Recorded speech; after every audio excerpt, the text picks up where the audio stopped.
President Museveni's directive comes against a backdrop of wrangles over leadership in several government markets in Kampala. In the 25th September letter to the Kampala minister, Betty Amongi, the president shared his concerns about the way in which the current leaders of the markets and abattoirs were not working in the interests of the vendors.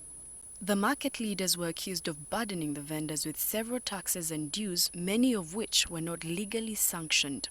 However, Bismarck Sempija, one of the directors that runs Nakasero Market, thinks the directive is part of a plan to grab the market land. The agenda behind this is to take away land and chase these people who are working within the markets, especially Nakasero, Kiseka, and Owino. These markets have been under tense fights, not fights amongst ourselves within the market, but there are those who want to take this land. According to the Lord Mayor, Arias Lukwago, the move is welcome given the issues of leadership and multiple taxation do exist, but the way it is being done is something he does not agree with. The law, Kampala Capital City Authority Market Management Ordinance 2017, that could guide the election of leaders within the markets and the management, has stalled for years. Lukwago hopes for three things if this directive is to take effect. These are issues we have always grappled with. I hope and pray that, one, that this directive has no political overtones, that it's meant to appease market vendors, but in actual sense it will come to nothing.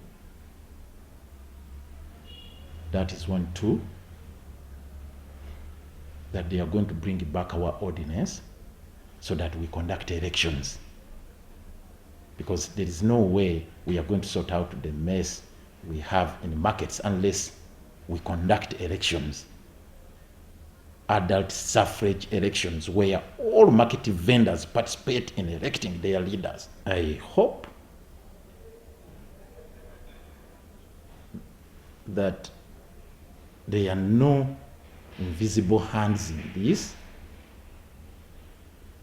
because it's a double-edged sword. In as much as my leadership, myself, I'm for market vendors taking charge of the markets, I hope there are no hands in it again to take away these markets and hand them over to somebody else.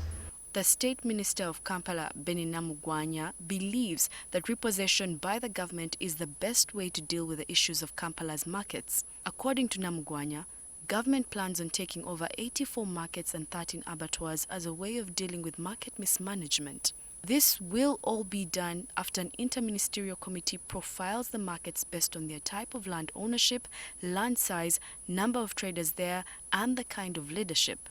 We shall repossess the markets which are sitting on our land, that is government land, KCCA land.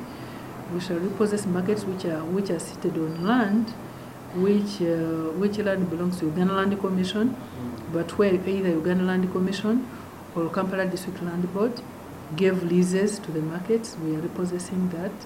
Then finally, we shall look into the issue of markets which are seated on private land, because if you are a private landholder and you want to construct a market of on that land, first of all, it must be in the plan, in the city plan or the urban plan.